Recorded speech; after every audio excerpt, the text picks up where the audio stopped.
হ্যাঁ, আজকে আন্তর্জাতিক যুব দিবস, যেটা আগে উদযাপন হতো না। আমরা দেখেছি বর্তমান সরকার আসার পর থেকে যে আন্তর্জাতিক যুব দিবসটি পালন করা হচ্ছে, এবং তার পাশাপাশি গণতন্ত্রের মানসকন্যা জনতা শেখ হাসিনা যুব উন্নয়নকে এমনভাবে প্রাধান্য দিয়েছেন যে তার জন্য 1 নভেম্বর জাতীয় যুব দিবস, সেটা আগামীতে উদযাপন হবে। আজকে আন্তর্জাতিকভাবে যে যুবকদেরকে গড়ে তোলার জন্য কাজ চলছে, তার পাশাপাশি আমরা দেখতে পাচ্ছি যেমন আমাদের সিলেট কথা বলবো, যে সিলেট যুব উন্নয়ন অধিদপ্তর আজকে এটি অনুষ্ঠান করেছে আন্তর্জাতিক যুব দিবস উদযাপন উপলক্ষে প্রশিক্ষণার্থীদের সার্টিফিকেট এবং নগদ অর্থ বিতরণ। এখন নগদ অর্থ বলতে এটি বোঝাচ্ছে যে আপনারা চিন্তা করে দেখুন যে একটা ছেলে অথবা একটা মেয়ে, সে কিন্তু ফ্রি প্রশিক্ষণ নিচ্ছে। ফ্রি প্রশিক্ষণ নিতে যেয়ে তার যাতায়াত খরচটা কিন্তু সরকার বহন করছে।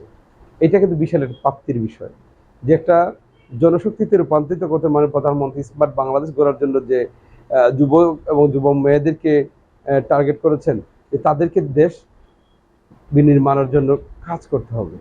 যেমন আমাদের 52-এর ভাষা আন্দোলনের যুবকরা করেছে, 69 গণঅভ্যুত্থানের সেই মিছিল, মিটিং, 1971 মুক্তিযুদ্ধ যুবকদের অংশগ্রহণ, তারপর প্রতি ধাপে ধাপে যুবকদের কিন্তু একটা ভূমিকা ছিল। 69, 70, 1971 মুক্তিযুদ্ধ, আমাদের সেই শহীদদের আমি স্মরণ করছি। আমাদের মা বোন যারা দিয়ে দেশের জন্য যে আত্মত্যাগ দিয়েছে তাদেরকে স্মরণ করছি। জাতির 4 নেতাকে স্মরণ করছি, এবং আজকে জাতির জন্য বঙ্গবন্ধু শেখ মুজিবুর রহমান আমাদের মধ্যে নেই। আজকে শোকাবহ দিন, শোকাবহ মাস। আমি বলবো এই শোকের মাসে শিশুকে শক্তিতে পরিণত করতে আমাদের বাংলাদেশের যুবতীদেরকে এগিয়ে আসতে হবে। আপনার প্রশিক্ষণ যারা আজকে নিয়েছেন তাদেরকে সার্টিফিকেট বিতরণ করা হচ্ছে, এবং তাদেরকে বলা হয়েছে যে প্রশিক্ষণটি কাজে লাগানোর জন্য।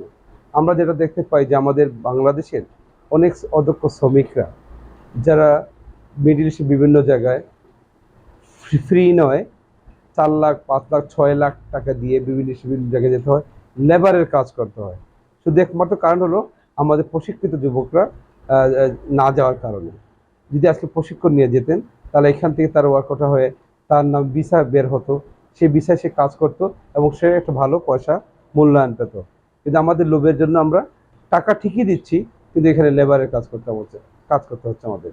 আজকে আপনারা জানেন যে গণতন্ত্র বাংলাদেশ সরকারের কিছু ডিপার্টমেন্ট, যেটা আমরা দেখতে পাই, সমাজসেবা, যুব উন্নয়ন অধিদপ্তর, তার বিভিন্ন ইনস্টিটিউট যেগুলি আছে, এখানে আমাদের পাটনটিল একটি প্রতিষ্ঠান হয়েছে, মানে প্রধানমন্ত্রী দপ্তরতে একটি প্রতিষ্ঠান পরিচালনা হয়। সেখানে আমি দেখেছি রঙের কাজ, টাইলসের কাজ, স্যানিটারি কাজ, পাইপ ফিটিংয়ের কাজ, এগুলো কিন্তু তারা প্রশিক্ষণ দিচ্ছে, 3 মাসের প্রশিক্ষণও দিচ্ছে। পাশাপাশি তাদেরকে 9,000 টাকা ক্যাশ দিচ্ছে যাতায়াত খরচের জন্য। আমি তাহলে বলবো যে আমরা বসে আছি কেন? আসুন না, এই অবসর সময়টা আমরা কাজে লাগাই।